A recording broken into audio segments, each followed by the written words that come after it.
I know what hip hop sounds like. You know, I grew up on a certain type of hip hop. I listen to it all the time. I make it all the time. Like, I know what it's supposed to sound like. I don't care. I just want to be here in this life to make music for the people. If, you know, the God, creator, whatever power in the universe gave me success at an early age, I honestly believe that I would be dead. Sliding in the studio, my album coming soon. Until we get this rap money, trap gon' have to boom. Welcome back, ladies and gentlemen. We on air with Air, or as you know, the Aircast. Today we have a super special guest, my dog Baked Plissken in the building. Baked Plissken! And I wanted to say it later on in the podcast, but I'm gonna acknowledge it now. We also got OG White Boy in the house. Whoa! Arguably Baked's #1 fan. Yes, absolutely. Love the music, man. Love where you're going with it. Thank you. It is. We all It do. is awesome, man. Oh, I mean, I appreciate it. it's all the time too. That's really steady. You know, good. As artists, that's all we really want to hear. Yes. You know what? And I've never called somebody this to their face, and I think this is a really cool word. I've known this word for a long time. Shout out Jeff Hardy. That's where I first heard this word. You're an enigma, bro. You're an enigma. You're extremely talented. This is my first time of formally meeting you, dog, but I did, you know, deep dive research on you. Bro, from producing to dropping 4 albums, that are just straight instrumentals to now finally dropping a full album where you're rapping on it and you produced everything on the album, right? Yes, sir.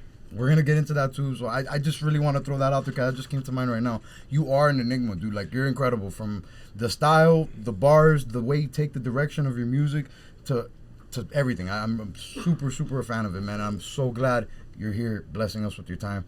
But truth be told, we get to the real questions real fast here on the Aircast. We like the important questions because the people, the industry, the fans, the world wants to know, where can artists go to find that real dusty underground 90s boom bap sound?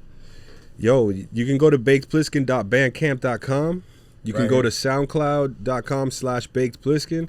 And if you want the spelling, it's pretty simple. I'm going to include it in posts for them. It's fine, but BAKEDPLISSKEN.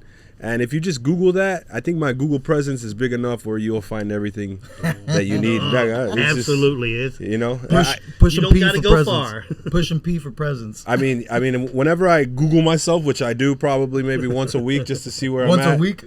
Yeah, about once a week, man. I try to stay humble, you know, but at least once a week, and I'll see all the images or where it links to, any new links, any new blog posts. I found out I got posted in a blog in like Slovakia or something, like some weird European place, just because I checked my Google and it was there. Shout out Slovakia. Yeah, man. So, and we know you are. It's, you know, it's just good to see how much presence you have on the internet. You know, if you're an artist, you know, that's one of the most rewarding experiences as an artist, when you're putting in work and you get acknowledged with, you know, by other people, like people just posting your music and not even tagging you. That is awesome, because it's one thing for people to show you love and support you and outright, it's almost like on some promotional thing, but when it's genuine and people are just vibing to the song and doing, you know, TikTok dances, or, you know, just vibing, just riding around listening to your records, that is awesome. As an artist, that's one of the most rewarding things in my life. I think so as well, man. And just anybody that appreciates what we're doing and is vocal about it, you know, those are the people you want to build with, or you want to create a fan base with those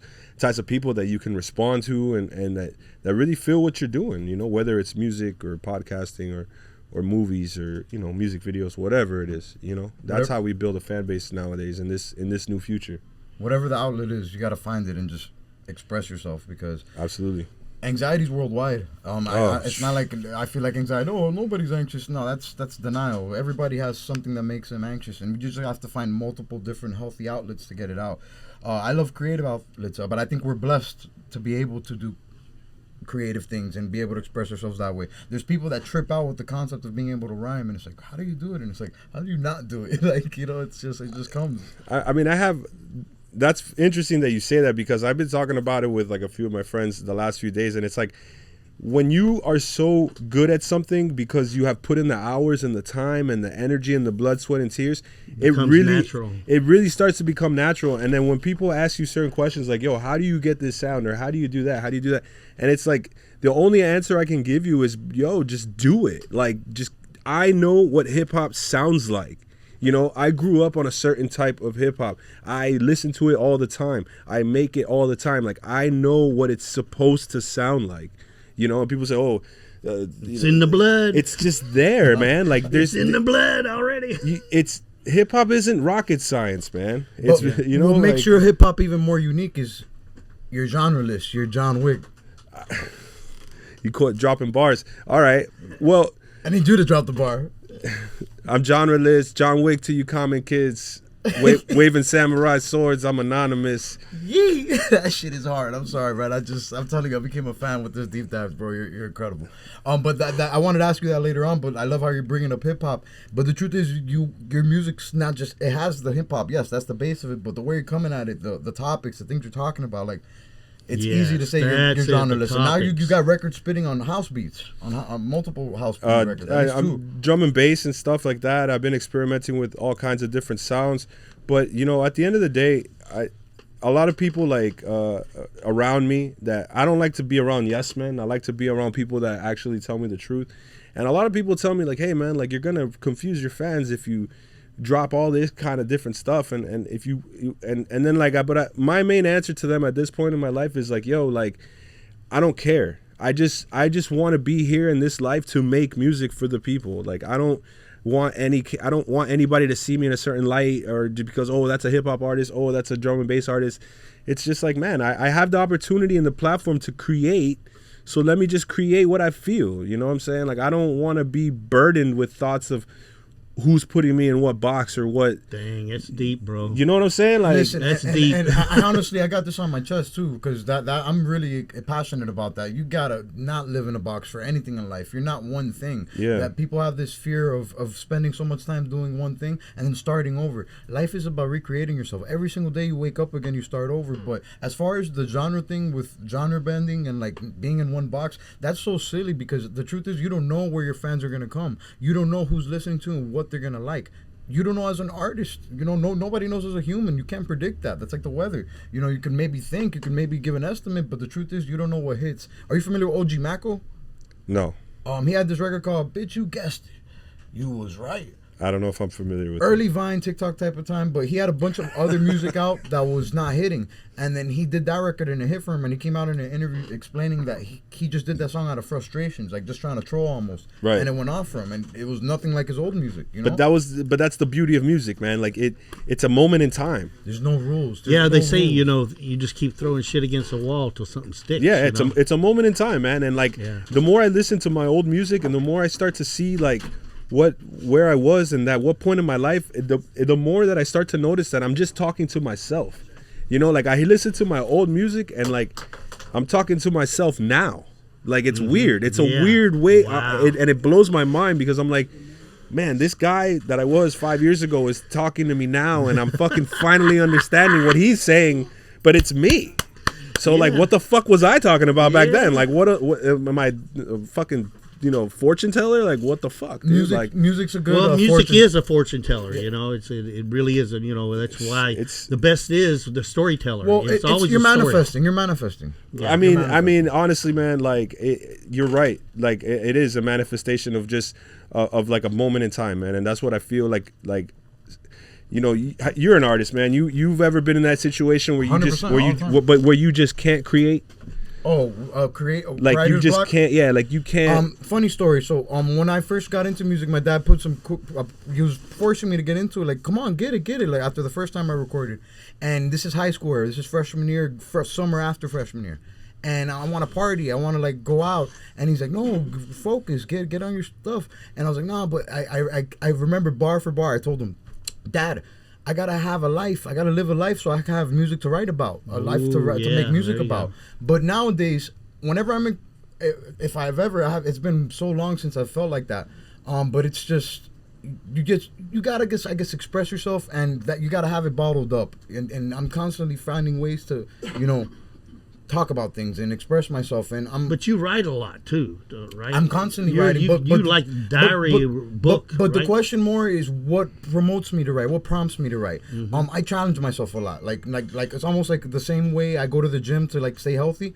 I'll hear somebody that's hitting sometimes, and I don't understand music sometimes. I hear a hit record, I'm like, this is a hit record, but I don't get it. But then I listen to it, and I'm listening to it to find out why are people listening to it. What are people finding that gets it from? Not everything's for me. Right. You get me the rawest, juiciest peach in the world, and I don't like peaches. I've never liked peaches. You feel me? That's fine. There's a million other fruit I like. Yeah. Everything's different. But the point is to express yourself. So that's one way I find myself to never lose passion and drive to constantly try to create. Because sometimes I'll be like, okay, it's almost a competitive factor. I'm like, okay, I'll search, Baked Plissken type beat, and I'll challenge myself to go on that in my own sense, in my own way. See, sometimes I just take a remix.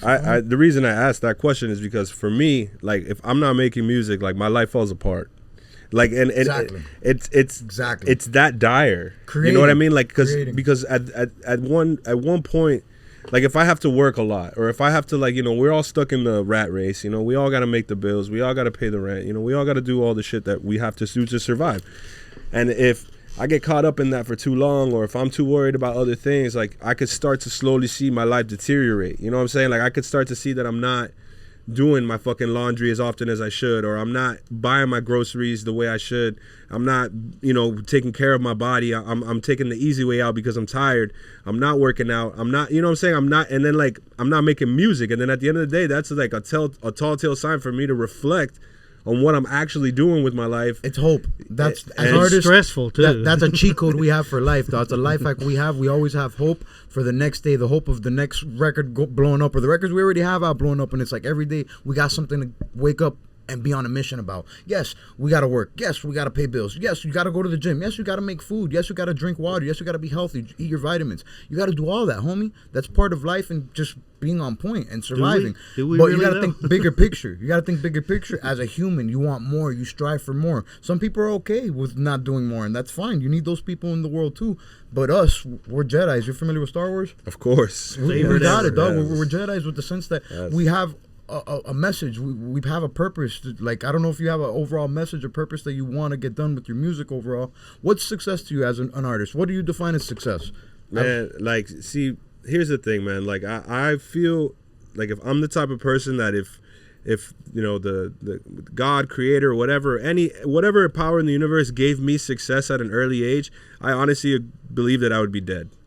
Like, I wouldn't be here right now. You know what I'm saying? Because I You had mean financial success? No, because just Monetary? my life, it was very troubled. I was a very troubled youth, individual, going through a lot of things, doing a lot of bad things.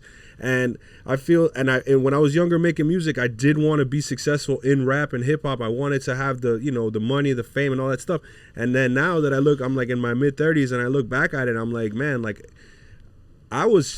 I had money and I was struggling for a bit and I was doing things, but, like, I was living a life that I couldn't afford.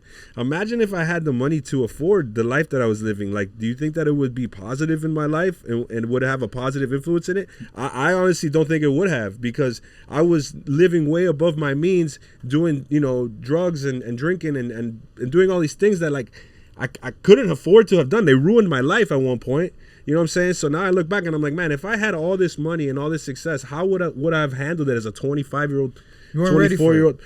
I don't think I would have been ready for it. No, like, that's the thing that I'm learning now, that I'm realizing now, and that's why I define success just being grateful to be alive and just living, being able to Every make day, this man. music Every that I'm day. making and leaving my mark in this time of frame that I'm here. You know what I'm saying? Like, I honestly can't, like, tell people what success is anymore. Like, I can't, like. My question, though, I love that, because that's what they important. make it. That's What you important. make it, But it's what you my make it. question to you, though, as an artist in hip hop specifically, when you're younger, for me, just to give you an example, for me, I was like, I guess it's not success. For me, is when do you think you'll be like, okay, I've made it, I'm in the game. What's that moment? What is for me, like, for an example, when I was younger, it was being the freshman top 10. Now I don't care about this. A lot of the biggest artists don't even touch the freshman top 10 and reject it. Right. So that's not a big thing for me now. For me, it's when I'm on Nardwar and Hot Ones. When that happens to me, it's not even about So, a feature like, no more. No, so- it's when they're reaching out to me to get on.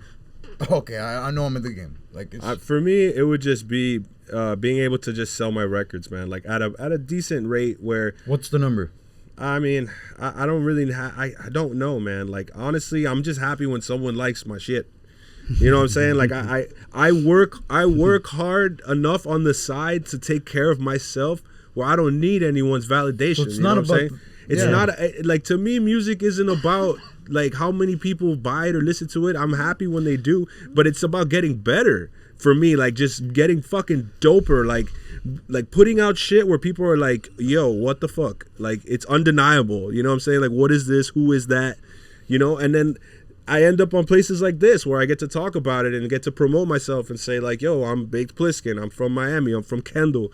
Like, this is what we do out here. Like, we got motherfuckers out like Shottie and fucking Mogli. And like, yo, this is who we are. You know what I'm saying? And it's like, I think that to me is success, man. Like, just being able to do that, man. And maybe it's being humble, man. I don't know. But like, I'll never go broke or homeless because I know how to cook. I know how to bartend. I have skills in life that will never go away. You know what I'm saying? Like, I will never be homeless. So, like, to me, music is an outlet to, like, keep my sanity, to keep myself sane because, like, fuck, man, it's hard out here, dude. It's a tough life, man. It's therapy. Yeah, It's therapy. shout out to Mobley, too, man. Yeah, Woof. man. Oh, I ran into him in the supermarket today. I crashed him with my cart, Mobley. And I was like, I was asking him what was going on. He says he's making a lot of music. Yep. I think you're getting some of it. Yeah, I got right? an EP coming out where he's jumping on that. Yeah, Neverglades streaming now. A lot of stuff out. Neverglades with Final Gemma Four. and No Emotion. Yeah. Shout out to Fire. the Gator Pit. Shout out to Dirty Five. Fire. Shout out to Speaking Winwood. of music, I need to get you to finish this bar for me. Man, I love this bar. This life hazardous, adaptation immaculate, survival of the fittest. I'ma fit you for your casket quick. A wooden box for your thoughts, claustrophobia. Buried with the neckties from the mountains of Colombia. I got you sniffing on director's cut. You can seek directions, I'ma be direct as fuck. Nino Brown, I'ma terrorize, immobilize, weaponize my bars to this ash in the golden sky. Wooden box for your thoughts, claustrophobia. Yeah, buried with the neckties from the mountains of Colombia. I love that. You're from Colombia? And I say, I got you sniffing on director's cut. You can seek direction. I'ma be direct as fuck. Yeah, man. Nah, I'm not from Colombia, but I dated a lot of Colombians. Fire. So I know the culture. I know the culture very well. A lot of aguardiente and a lot of sancocho. Fire. And Fire. But Get the queen, hey, man, I love Get the Colombians, man. I love Colombians. They're so much fun. Colombians, They're if you're so listening, much and we fun. know you are, we love you. Yes, they are fun and they will have a good time. So where are That's you from, something. family-wise? Like So I'm adopted, Okay. and my adopted family's from Cuba. Like they're straight Cuban. They came here in the '60s, and they're both very successful in their fields. And my mom and my dad, and they raised me. And I grew up in Kendall. Hammocks, Kendall Lakes, Sunset High, just straight by 152 and Sunset, out there out west. And so I have a big Cuban family, man, but I'm adopted, and I would say, like, before that, like, my actual... Shout out to your family that did that, bro. Yes, It's really, shout out to them. Really... And the family, have you done the research, like the 23andMe, or do you have, like, knowledge? Do you have, like, some people just have information? I'm not a big fan of the whole DNA stuff, I don't... I feel like I'm in this place, like You're good with it. it's not where you're from, it's where you're at, right? No, like, facts. That's but that's just how I see But your it. look, it's more like I wonder where, like, where you're. I guess I mean, from information that I have from my mom that she's told me is that, like, my family goes back to, like, Honduras. Honduran, okay, yeah, so Chico, you're Chico. But there's, like, a lot of stops along the way, like, right, but okay, Central I'm just, American, like, Cool. around there, you know what I'm saying? Right. I was actually born in Texas, right on the border. What part? Brownsville. Like, Brownsville, yeah, okay. that's the border. Yeah, the border city right there. And I was adopted maybe when I was like almost 2 years old. So I was a legit. But you were from an orphanage, or like Yeah. I was in Okay. the system. Got I was it, in the okay. system. Yeah. Okay. I as I grew older, I like to think that, like, my family, like, tried to smuggle me in and didn't make it in, and they just threw me over. And they were like, this baby's gonna have a better life. So you were in the orphanage as a baby, Yeah. and it's in Texas near the border, Right. in Brownsville. Right. So that's the Yeah. okay. So there's some kind of story there that I don't really have full details on, but I know that it has to do something probably with, being smuggled in, maybe. I don't know. The origin story, tremendo película. That's the first scene It's of the crazy movie. because when I think about it, and I don't like to think about much of it because there's really not much I can know about it because there's not a lot of information. But when I think about it, it's like, yo, like, yeah, like I think my parents wanted me to have a better life and I got one, right? So like that's a blessing in itself. It worked. Right there. You know what worked. I'm saying? And like, Shout out to them. As I've gotten older, I've started to realize all the blessings that have been bestowed upon me in this life. When you're younger and you don't really have a sense of purpose or direction, it's hard to really see what's in front of you. What you have is so good and it's so golden that you need to like hold on to it, man. And I feel like that is the stage in my life that I'm in right now. You know what I'm saying? Like being around the people that I care about, making the music that I care about, and making the music that I want to hear, man. Like I listen to music now and I just like, man, this isn't what I want to hear, man. On that topic you there, know what I'm saying? Like, is there a specific song that a long time ago that that really stuck in your head? It got you. Yeah, like what was as it? far as like hip hop goes, Speech Cobras, which is a song by Jedi Mind Tricks on Violent by Design, which features Mr. Liff, and that song to me just because the sample is so beautiful and it's just so like well done and put together, and the verse and just the scratching and like, man, it just like, to me, like that's what hip hop's supposed to sound like at least underground hip hop or whatever genre that was at that time. It was hip hop at the time. It was from Philly, and it was that underground Philly scene and like the Boston guys and like up there, and I don't know, man, like the hip hop I grew up listening to, you could hear it in my music today. Like it's just there, I feel like that's what I want it to sound like. The stuff that I grew up listening Mission to. accomplished. It has very heavy hip hop. It's very, very hip hop. Do you have any? I know you've said you want to get into other genres. What genres would you see yourself getting into next? First, you've already done, the bass, the house music. I would really love to experiment with dub. Okay, so more house. Yeah. What about outside of house? No, not house. Like what's dub? like dub, like reggae dub. Mm-hmm. Oh, okay, Yeah. reggae dub. Yeah, like old dub, like where dubstep originated from, with those like heavy echoes and heavy delays on like reggae music. Mm-hmm. You know what I mean? Like that's the kind of stuff that because like I want to go back to messing with tapes.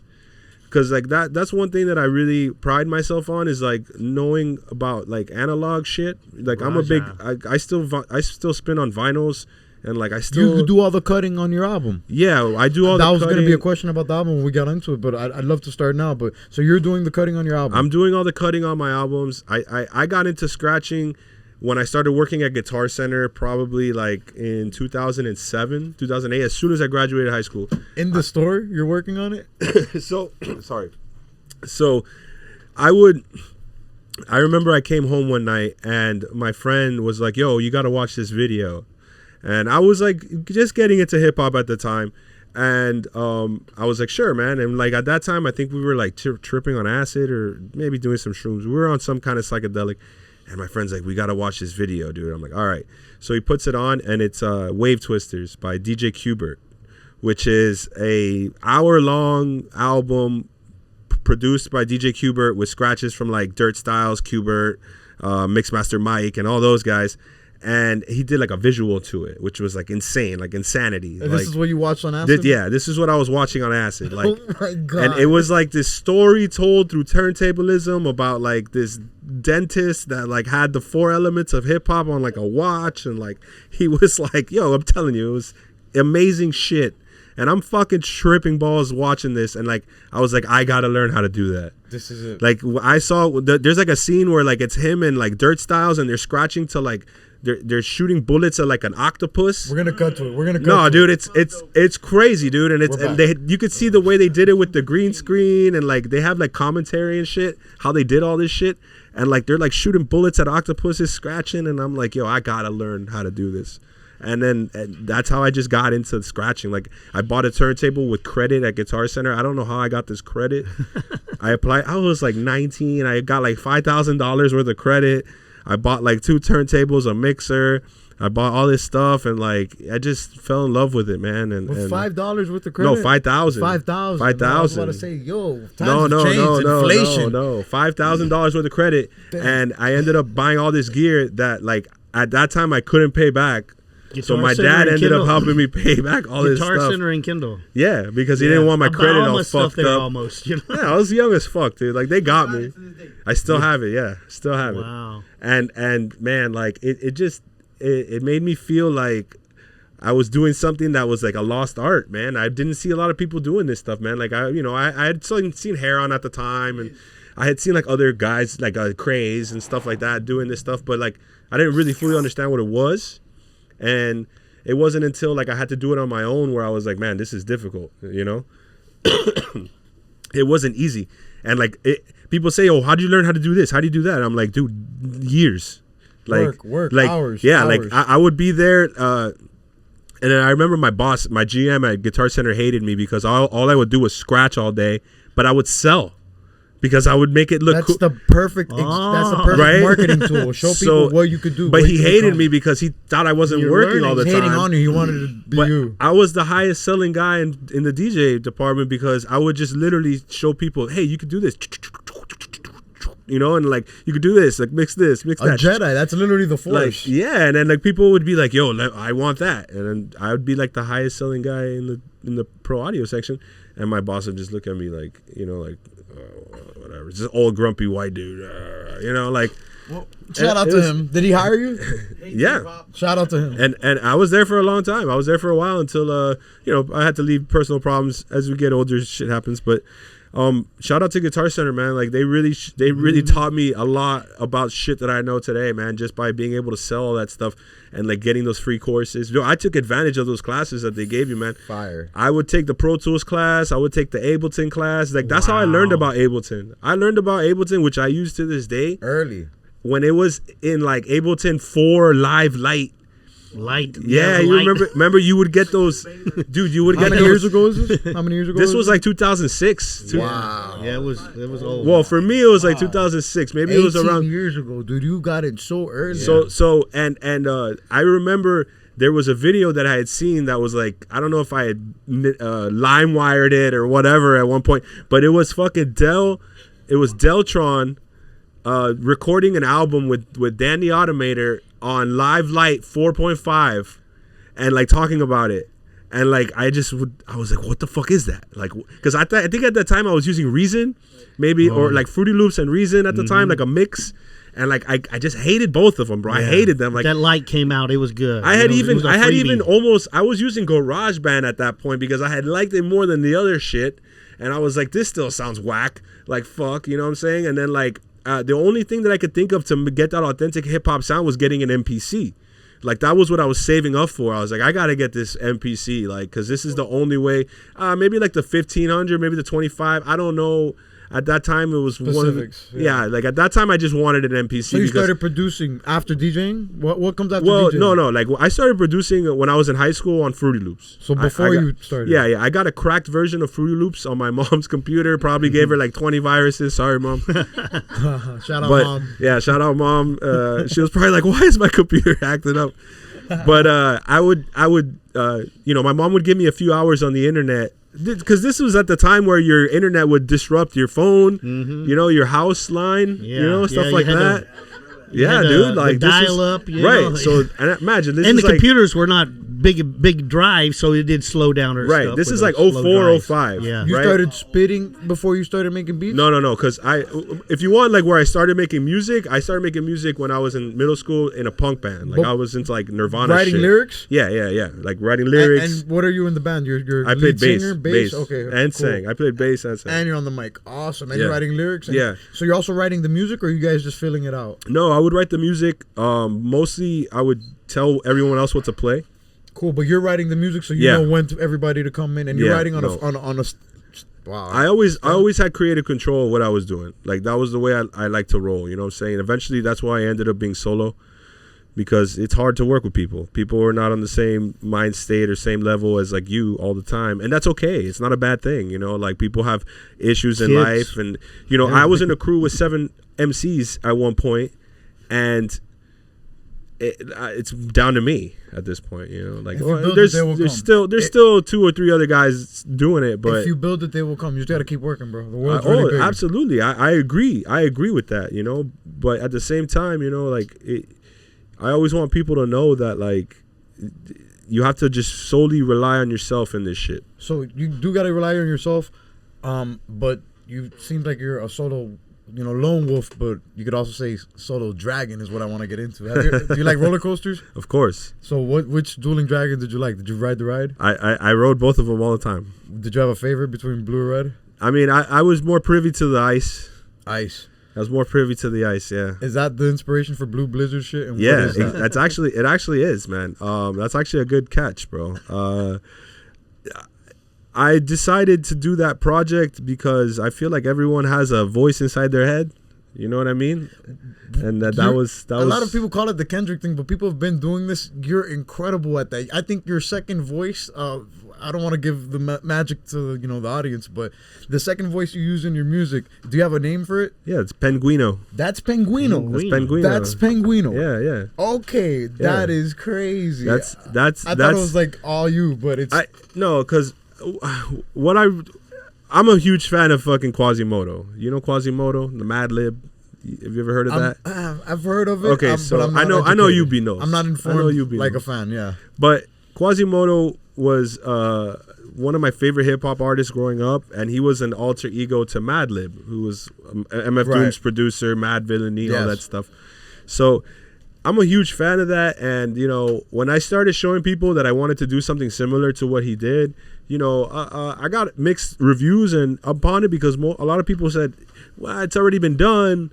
You know what I'm saying? But, and some people were like, no, that's dope. But then my response or my answer to that is like, yeah, he did it, but he did it like 20 years ago already, dude. Like, and it doesn't it all matter comes if around. It did it 2 days ago. Like, it doesn't matter if you did it 2 days ago, homie. It's as long as you want to do it, do it. Yeah, it's no, you. like It's part of your growth as an I artist. understand the 2 days argument, but it's like my argument was like, dude, this shit came out in like 2002, dog. But like, it goes back to what we were saying you know what I'm earlier. saying? Like, come on, like full circle moment. I gotta do that. We all want to do something different all the time. But it's a full circle moment to what we were talking about earlier, where people trying to put you in a box as an artist, and it's like, bro, no, I need to express myself creatively. This is therapy. If I don't get this idea out, I'm gonna bottle it up, and it's gonna manifest itself in other bad ways. Well, it's gonna manifest itself in a second voice, and like that's Gwino, if you're listening, we know you are. But that's the thing, like that was the whole point of the project, and like it was just to like get that that voice out of my head. Like, you don't understand, man. Like, when I was writing as the character, I was a different person. Like even Gamma, every time, yeah. Even on my the records, even my boy character. Gamma was like, "Yo, that's a different rhyme. Like, it's the rhyme scheme's different. It's supposed to be, but it's such a genius way to justify flow switches and different rhyme schemes, and it's just so raw. It's like it's incredible, dude. Do you write? It's liberating. It's liberating. You're writing the lyrics in the idea of like you're writing this. Okay, this is where Penguin comes in. This is where I come in. I'm like, okay, I'm a little blue blunted penguin. Like, how would I write? And that's how I wrote the album. Like, and every verse that has the Penguino voice was written in the mentality of like, I'm really high. Like, Baked Plissken in real life is super high, and I'm thinking about how I would write if I was a little rapping penguin. You know what I'm saying? Like, did you ever get into Club Penguin? Do you know what that is? No, I don't know what that is. Oh no. No. It's so it's like an online game that kids would play like multiplayer. Oh no, man. Like the only online game I play is Madden, and if you want smoke, bro, yeah, just but not a tell console. Me, it's like a computer. I'm ready, and we're gonna run it. I'm ready. What console do you play? What console? I play any console, dude. I love that freaking answer. I don't care, man. I'm on the station, PlayStation, but it's the same. I don't give a fuck. I will. We're gonna run it. We're gonna run it. Hey, fucking play anybody for any amount of money. What? Bro. Do you have a team? Do you have a not in Madden, in real life? Do you have a football team you like? Yeah. Dolphins? No, Dolphins is second. Me too. Dolphins is second. What's your first? I'm gonna tell you mine. 49ers. Really? 49ers. There we go. I'm a Steelers guy. Oh yeah, so yeah. Yeah, that's Steelers fans are fucking hardcore, bro. Hardcore as shit. I know a few of them, dude. They're hardcore. Another one. And Pittsburgh, the Pirates were just here against the Marlins for opening week, and I saw a lot of guys from Pitt. out here. You like baseball? You're big in Yeah, baseball? I work at the Martins bar, like Right. right there by the stadium. But yeah, I'm a big baseball guy. You want to shout out the spot so people can Yeah, show you love? thank you, Miami, man. Thank you, Miami. I'm the cook out there. So if you want to come out, have a burger and beer before the Marlins games, it's the spot to go, man. It's a great place, man. It's a perfect chance for you to meet a Miami and a hip hop legend. That's this is right. like getting in Bitcoin like in Exactly. 2006. The fries are unreal too. Oh, man. Get the French fries, man. Let's They're go. This is I'm That's telling how you, we roll out That's here. great. Tremendo life hack. Anybody watching is gonna be like, he's there. What? I hope you're still there. Like in a month or two. No, when I'll be this there. I'll comes be out. there. I'll be there. I like to be blessed to be working in a spot that I like. You know what I'm saying? Like to me, I'm all about the vibe, man. You know what I'm saying? Like I spent the last like 2 years over at Jada Cole's, you know, which hopefully we reopen that. You know what I'm saying? It was a good staple bar in Miami out here in Coral Gables. But you know, I've been in the business for like 20 years, man. So I know a lot. Like any bar I go to, I know somebody. I go to this bar, I know that bartender. I go to this bar, I know that person. I know, like, that's the thing about being in the biz like that, man. Like, it's a good way to network with people because you meet so many different people, so many different faces every day. And, like, I've met so many different artists at different restaurants. I've met so many different producers, MCs, DJs, It's a great door opener. Like, It's a great way to open the door it's and ridiculous. network. It's just ridiculous, man. Like, the first time I ever met DJ Proof, shout out DJ Proof, was at fucking Boogie's, man.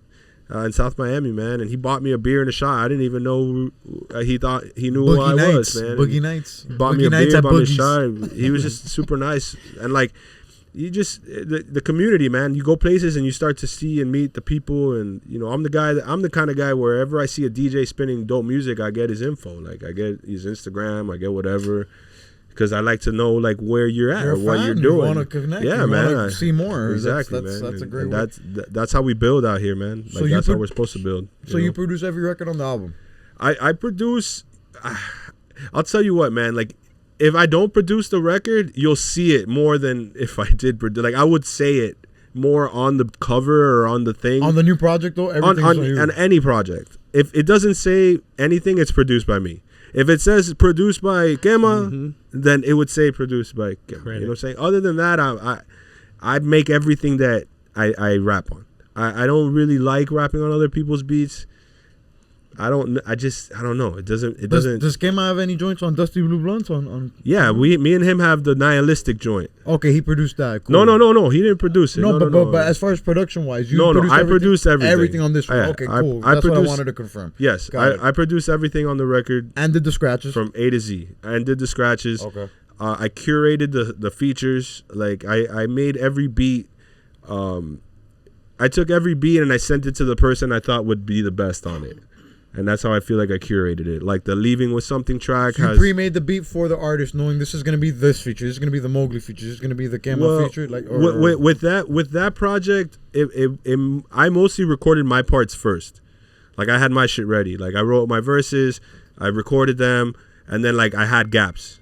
Fill-ins, yeah. Like I had gaps. So like with these gaps, I was like, oh, like this track, you know, I feel like these guys would be good on it, or this track, I feel like you would be good on it, and I didn't really want to put a limit on anyone on the track, so I didn't really tell them what to write about or what to say. I was just like, yo, here's my verse, here's your spot on the song, give me something back. Fill it in. And that was it. And then like people would send me back the verse, I would listen to it.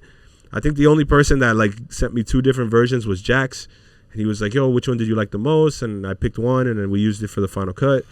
And you know, I like to work like that. I like to work organically like that, and you know, I like to just rhyme with friends. You know, I'm not the type of person like I have different EPs and different projects for that kind of stuff. Like this next EP that I'm dropping in the future, like it's everyone on the EP is a heavy hitter. Like is a heavy Miami spitter. You know, you got Mogli, Shottie, Orion, Legacy, and me and Choco. Like they're just heavy dudes. Is there a name for this project? Heavyweights. Nice. It's called Heavyweights. Dope. Yes. You got a timeline for when you think it's gonna drop? I would say in the next few months because there's some this year. Yes. There's some just complicating issues arising with certain of the artists, but nothing on their part that's their fault. You know, it's just life and the way it goes. So I'm just trying to navigate and not push them to, you know, just hey, let me get it when you can.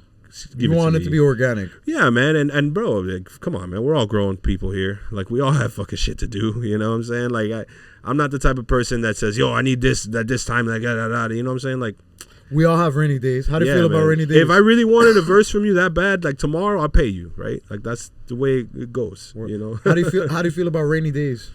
Rainy days. Yeah, boom bap rainy days to be exact. Rainy days, that rainy day boom bap beats with that primo swing. One of the greatest without a ring, Marino bling. One of the greatest in the ring, John Cena things. I hope you brought enough to feed a king. Yeah, bro, that's leaving with something. Do you get upset when it's a rainy day? I Or mean, you're like, it's raining today. I mean, honestly, those are the best days for writing.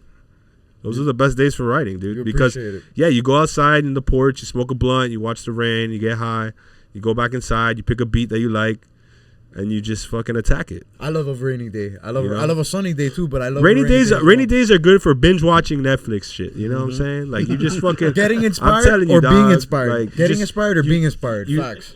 You know, like, okay, so I've recently come across a new method of like creating projects, and the way I've been doing it lately, and the way that I want to do it for like Gemma on his next project and other stuff, is I want to just spend all day listening to just music, like all one day just listening like 50 of those records.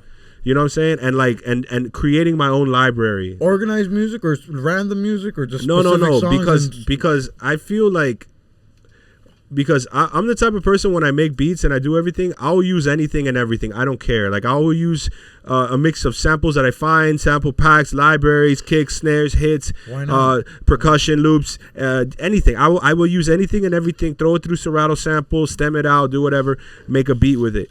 But I'm starting to just notice that like a lot of people are just like going away from the actual sound of sample-based hip-hop, man. And it's becoming like a weird, just like hybrid now. It's weird. Like the beats all sound like just kind of like BeatStars beats, if you know what I'm saying. Like they're all just mass marketed, manufactured loops. You know what I'm saying? And like those are cool for certain projects, but like I want to really bring back the nitty gritty fucking Alchemist way of doing things, like, you know, playing records over drum loops and shit like that, like making your own shit. And like I feel like you need to start making your own library. And that's what I've been doing lately, man, is like just smoking a fucking fat blunt, going inside, and I'll just play like 10 or 11 records, 6 tracks each or whatever, just play them and just listen, man. And if I find anything I like, I'll record it, just put it in a folder, you know what I'm saying? Like, and just like, if I do that, let's say I do that for like a whole month, man, like, bro, I'm ready to go. Like, I'm ready to produce for another month, you know what I'm saying? Like, just make beats for another project. Incredible and stuff advice. like that, man. Like, I did this earlier, but this is the real full circle moment of the episode, bro. Full circle moment, because we were talking about earlier how people get, you know, locked in a box and as an artist, but also when you get creative block, an artist, writer's block, and you can't, you know, get ideas out and you can't start creating new stuff. When you do that, when you lock in and just look for things to inspire you, it's going to come to you naturally. Sometimes it's life, sometimes it's just living life, but when you're outwardly going out to listen and partake in the thing that made you an artist, that made you a fan of the game, that at the end of the day, before being an artist, we're a fan. That's how I feel. yeah. I feel like you got to be a fan to be a real, true artist. Yeah. And that's what I am at the end of the day. I'm a fan of not just hip-hop, music in general, life in general, movies, TV, sports. I'm a fan of life. You build your references that way. See, like for me, growing up in hip hop and listening to music, I fell in love with Aesop Rock. Right, Aesop Rock has just such a knowledge of popular culture, vocabulary, that it makes you just want to go online and figure out what the fuck he's talking about, because you have no idea. Not to be confused with A$AP Rocky. Yeah. A$AP Rocky. You know, they met But and they shook hands. That was cool. With that, Yeah. with that, Cool. under your music, you know, all artists has an underlining message Right. that they're trying to get. What's yours that you're trying to give to society out here? Is there? There's got to be something you're trying to tell everyone that's in there. I'm just trying to tell everyone that you could do whatever you want. Like, you could literally do whatever you want. You can make all the music you want. You can make all the fucking food you want. You can make all the fucking podcasts you want. You can do whatever you want. Like, my message by being alive is just saying, hey, like, this is me and this is what I do. And, like, that's my message, is you could do the same thing. You can just be you. You know what I'm saying? Because everything, I feel like now everything is just a projected, synthesized image, man. And like being authentic, artificial. Being authentic is an ad now. It's an ad. It's not real. It's like you scroll by someone that's real, and you're like, oh, fuck that. You know what I'm saying? And it's like, because it's not this projected bonanza influenced image. You don't gotta say you're real. You gotta just be real. Right. People that are real don't have to announce they're real. Like the whole I'm an alpha male thing. No, homie. No, Alpha man. males don't gotta say they're alpha males. It's like, just like, you don't gotta say what you are. You gotta just do it. There's too much projected imagery and projected sound that isn't like an artist nowadays. Like one of those you can tell when it's a manufactured artist, just somebody that's just putting an image to paper and a sound to ear to like hopefully get you to like it because that's what people like. You know what I'm saying? There's a difference between like there's a bar that I said that like I know when you're spitting like your life depends on it. You know, like I know, like as an artist, we fucking know. You know what I'm saying? Like this guy, he fucking knows when you're on the mic, you're rhyming like you love this shit. You could tell. You could tell when you're phoning it in. You could tell when you're not. Your heart's not there. You know it, bro. You know it, man. And like you know when your heart's not in it, bro. And you know that you're far from that. And I do gotta back to the bars because you have so many. I don't know if I'm overdoing it. Nah, bro. Go dropping ahead. dimes like. Dropping dimes like Steve Blake? Yes, man. Do you know where Steve Blake's from? Yeah, he's from Florida, man. Do you know where specifically? I don't know exactly, but I know he's a homegrown. He played ball in Miami Lakes Optimist. There you go. Yeah, didn't he go to Miami High? He might have. Yeah, I think he was a Stingeree. I gotta Blake, confirm man. that, but man, that reference, bro. Right, and he's a Laker. I'm a Laker fan. Everyone thought I was gonna say Steve Nash, right? That was the thing. Like you didn't mention him after too, but no, you mentioned Steve Crafter, but homie, you. That's what I thought everyone would think I was gonna say. Like, what a deep because I think literally it was Steve Nash was the bar. Dropping dimes like Steve Nash, but then I was like, nah, that doesn't rhyme with what I want to say, which is the Tim Hardaway line when he does the layup on Charles Barkley and he goes, "In your faith," yes. You know what I'm saying? Like, so that's why I was like, all up in your faith, you know, with the lisp. Yeah, like with the lisp. The attention to detail is immaculate, dude. bro. And but that's the thing about being knowledgeable in pop culture, man. Like, it really helps you when you're a rhymer, man, because there's so many people out there that have experienced those moments with you. Like you were talking about basketball in one of your podcasts, and you were citing specific moments when the Thunder were like the baby Thunder, and they were Dirk's run, and like I was there with you, man. I was right there watching, and I knew every moment that you were talking about. You know what I'm saying? You lived it. You went back. I went back. I lived it. I lived Ray Allen's miracle shot. I lived like everything in my head right in that moment. Because because you're bringing a moment that people grew up with. You know, like I can even go back and as far as say, like, you know, my favorite player growing up was Sean Kemp, like Grant Hill. You know what I'm saying? Like I talk about those rappers now in my rap. I mean, those guys in my rap now, like no one under the age of 30 is gonna know what the fuck I'm talking about. Like they're gonna be like, fucking who? Sean Kemp's your favorite of all time? Your favorite player of all time? At that time when I was a little kid, you know, dude, the Supersonics with Gary Payton, Sean Kemp, Detlef Schrempf, like, dude, that was the team for me, man. Like, when they went up against Jordan and got killed, I was so sad. I was so upset, dude. I was like, fucking Jordan, man. Like, but that was my team, man. Like, that was Gary Payton was also one of my favorites. Like, you know, like when you bring up stuff like that, it's just nostalgic for people, man. Like, because there's so many people in the world that are your age or higher that like have just experienced those things with you, man. And like that's why I feel like your podcast to me resonated. I literally, that was probably the first one I watched that I kept watching because I was like, oh yeah, I remember that run. I remember that shit. I remember the fucking Baby Harden and fucking Westbrook and KD and like watching game fucking 6 with my girl, like, you know, fucking having a great time. Like, I remember all that shit, man. And like bringing that back to the people is a great thing, you know. Like that's how you get engagement. That's how you get people talking about shit. And favorite bench players of all time. Jamal Crawford, man. Jamal Crawford. Can we do a starting 5 of bench players? Starting bench players. Wow, man. We got Jamal Crawford at the 2. Damn, dude, you're already what is it? A 20th of the way? What's a fifth of the way? I'm trying to, man. Like I'll help. Let's do it together. I my next pick for best, one of the best. No, I got another big 3 I want to do. We're already at the. I would say wasn't Ginobili a bench guy? Yeah, he's one of the goats. Okay, so Ginobili, But you're gonna have 2 shooting guards. You're gonna have one. I don't care, man. Yeah, Jamal could be the 1. Ginobili will be the 2. Who's at the 3? Who's a good? A small forward? No, Robert Horry at the 3. Robert Horry with the 7 rings for no reason. Big shot Rob, baby. Big shot, not for no reason. He's big shot Rob. For no reason. Big shot Rob. Big shot Rob. Shout out to Robert Horry, man. If you're listening, shout out we to know Robert you are. Horry, man. I'm sorry, I didn't mean that, dude. Yeah, big shot Rob, baby. Come on, man. That's my dog. You know, I wasn't. You know, honestly, man, like I wasn't much into like realizing the bench guys, man. I'm not.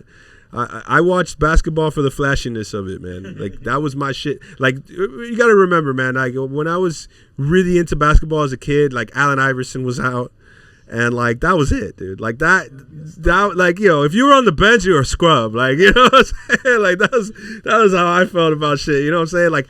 And now I'm older and I appreciate the bench more and like all that stuff. But the game's deep. The game's deep. Yeah, man. But now, dude, like I mean, back then, man, like when you're growing up as a kid watching these games, man, like you don't give a fuck who's on the bench, dude. Like but come on, let's unpack that analogy because you got a whole record called bench warmers. What's going on? Yeah, but now you appreciate it. It's that where that comes from. It's just when it comes to the names of the players, okay. So you know, I mean, more like an assignment. If you give me a player and I remember them, and I'll be like, yeah, I remember that guy. Like, you know, fucking the guy on the Heat. Who was our bench guy forever? The 6th guy. Udonis? No, Mike Miller. We had. He came on. The thing is, fuck. Yeah, he came on. I don't know if it was Miller, man. No, we had Mike Miller. We had Bibby. Battier. We had Battier too. Was good. Yeah, Battier got the starting though. He started. He started, right? Yeah, he did start. Yeah, he did start. Ray Allen came off the bench for us. Ray Allen, yeah. See, Ray Allen was a great bench guy, but he was a main guy his whole career. Like I don't know if you remember Ray Allen when he was like dunking on motherfuckers. Do you remember that I'm shit? aware. Like, I'm aware. Then his knees got bad, and he had to become one of the greatest shooters of all time. Yeah, he was on the Bucks. He was just dunking on everybody, dude. He was. He got game. I actually referenced that in that song. And yeah, exactly. He got game, like Ray Allen and Denzel. Yep. Facts. Yeah, because that was actually one of my favorite movies growing up too. The Jesus Shuttleworth, man. The scene where he's got the 2 porn stars. I think it's Jenna Jameson, actually. Jenna Jameson and some other chick, dude. But it's the 2 porn stars, man. Oh man. Ray Allen, if you're listening, we know you are. Such a great scene, man. Come talk with your boy. But like I said, my favorite guy was Iverson, man. Iverson's the GOAT for you? Kobe's my favorite player of all time. That crossover was just like it looked so fake. Like it looked like everyone was falling for it on purpose. Like, you know what I mean? Like it's crazy when you look at it now. You're like, yo, like how did he made I forgot who it was, man, but someone just fell the fuck back. Tyronn Lue. No, he stepped over Lue. Step over. You're right. He stepped over. Yeah, but Jordan didn't fall backwards. Like there was one guy that I forgot who it was, but he fucking fell like to his ass. When we figure it out, it might be off air. We're gonna have it playing here. So it was great. It was great, man. But yeah, the Benchwarmers track, and then I obviously got the Benchwarmers Travesty. Yeah, shout out to the Benchwarmers, Joker Wild, Travesty. I got him on there because obviously he's in the Benchwarmers clique, so it was a great mashup. And then I wanted to point out too that if you listen to the Nihilistic track with Gamma, that's the only track that Penguino doesn't really make an appearance. He's just ad-libbing my vocals, like my verse. So it's like so Baked Plissken does the verse, but Penguino does the ad-libs. So I listen, and then Kema does the second verse. I digest albums from beginning to end the first time I listen to them to see the chronological order. And I guess I didn't peep it, but the thing is, I'm realizing now why I didn't peep it. It might be because a lot of the records like just flow so perfectly into each other. I don't know if you obviously as making an album you do that initially, like you do that in mind. You set up the order of the records. That's a very important process in the album making process, man. Thank you. It's putting every track together. So it breaks my heart when I ask people, how do you listen to the album? Oh, the new album just came out. Oh, I just hit shuffle and I just skip the songs. I know, like, it breaks my heart when people tell me that, because it's like you're missing the whole thing. Funny. When you watch a movie, you don't just go to the beginning. Yeah, right. Like scene 16, then scene 2. It's like reading those Goosebump books where you would like turn to page 2 if you want something different to happen. It's crazy. You remember that shit, sad. Right? Like, and you get to page 16, it's like page 2, and then for a different story, go to page 80. Like, and that was a new thing I just adopted recently. Shout out Prez P. I got this from him. He tweeted it. Now a new thing, I don't even look at the feature list no more, because I want it to be a surprise when I hear, oh, Kema's on this record, oh, Mowgli's on this record, oh, this is crazy. Like it's P coming through too. Yeah, shout out Press P.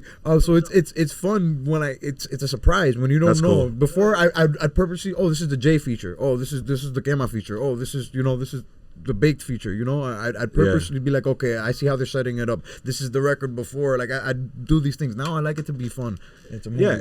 So, dog, every episode we're ending it with a big 3 and then a message. Let's do the big 3 right quick. You've referenced a lot of super villains and just villains in general. Let's do a draft. 3 rawest villains. If we have to pick 3 villains to hold us down and maybe not protect us, but just the rawest 3 villains ever. Starting with the number 1 pick. Who's your number 1 villain draft pick? Number 1 is Reverse Flash. Reverse Flash. Oh, he'll mess up everything. Yeah, That's crazy. Reverse Flash will fuck you You saw the up. recent movie? Yeah. Yeah, wow. Then you're aware and educated with the original story, the Of comic. course, the Infinite Crisis. Crisis on Infinite Earths. Crazy. All that shit, yes. Yeah, So, Reverse Flash, number 1, dude. He's pretty loked out. I'm going to say Joker. Joker's Okay. pretty loked out because he just wants to murk the world. He Yeah, doesn't- yeah. So, Oh, OG White Boy. Space Ghost. Space Ghost? is Space Ghost a Space villain? Ghost. Are you talking about the cartoon? Well, it was. He's like a villain. Is he a villain, though? He does a podcast. He's a hero. Ball villain. Is Space Ghost a villain? We're going to give you Space Ghost. Okay. He wants to be a villain. Pick number 2. I would go with Joker at number 2. No. So it's a draft. Oh, so it's a draft. So, Yeah, so okay. he's off the table, baby. So he's off the table. You All right. feel me? So, I love it. It's the big 3, baby. all right. So let me go with Luther. Lex? Lex. Yeah, let me go with Oh. Luther. Yeah, Luther will fuck you up too. man. Interesting. We're going to the comics. Okay. The Penguin.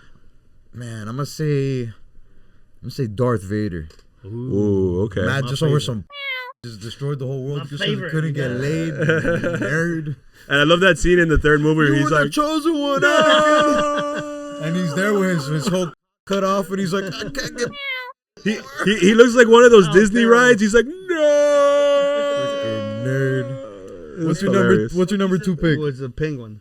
The Penguin Yeah. The Batman, from the Batman. Penguin, yeah. Oh man, that's cool. That's a good pick. I like it. All right. What's your 3rd pick? Walter White. I love how you say he's a villain. That's my favorite show of all time, and he's the villain. Yes, wow, great pick. Walter White. Wow, bro. bro, this is such a And I only say, this is and I so- only say so he's a rewarding villain, for me. and This I is only awesome. say he's a villain because at the end of the show he admitted he was a fucking villain. He did it for fun. He didn't do it for his family. He did it for He himself. did it because he wanted. Because to. it felt good. He It did felt 'cause good, he wanted to. Skyler. That's a true fucking villain right there. But you know who's just as bad? This is This is our 3rd pick, right? Yeah. My 3rd pick, Skyler White. Ooh, yeah. She's She's just as bad. She created Walter, if anything. She made him bad. No. Yo, what's your 3rd pick? Really a gangster. she was against. Yeah, right. Fuck Skyler. God, I'm drawing a blank. You have a million villains to choose. You can literally pick the devil. Lucifer. Dracula. Yeah, Lucifer. Dracula or yeah. Lucifer? You gotta pick You one. gotta say Nosferatu. I'll say Lucifer. Lucifer. Yeah. That's a crazy. I'm always That's- picking the yeah, devil. he should have card. gone number The devil, 1, you man. know? Yeah, whatever. I wanted to keep it light. The devil. Dude, The message, devil's in the details. Yes, it message to is. the people, my bro. Yo, message to the people. Follow me at Baked Plissken on Instagram, Twitter, Facebook, SoundCloud, Beatport for all the drum and bass stuff. Be looking out for my next project, Heavyweights, with a bunch of heavyweights from Miami. Go check out Gwino, Dusty Blue Blunts, Baked Plissken. And thanks for having me, man. I had a great time. Thank you for I reaching appreciate out it. and thanks for coming and blessing me, course. bro. This is really awesome, man. Awesome, man. And Yes, sir. we And got White OG White Boy. Boy in the house. Yes, sir. Everybody just go out and listen to this man's music, man. He's dropping it, and it's Thank you. fantastic. You know, get the lyrics, you know, understand what he's trying to get out to society, you know, and it's everything, bro. Thank you, and man. I'm just happy to be able to sit in on this with you. Of course, man. I really admire what you do. I appreciate it, man. I appreciate all the respect. and the air and the too. love The and air's doing it here, everything. you know. And, yeah, man. Can't do it without y'all. Yeah, I appreciate all the love and respect, man. And like I hope to just take that and put it in my music and make it better for everybody, man. You know, Thank you. and help everybody. Thank you. Thanks for what you've done and thanks for what you're gonna continue to do, my bro. And this is On Air with Air. Thank y'all. See y'all next week. Peace.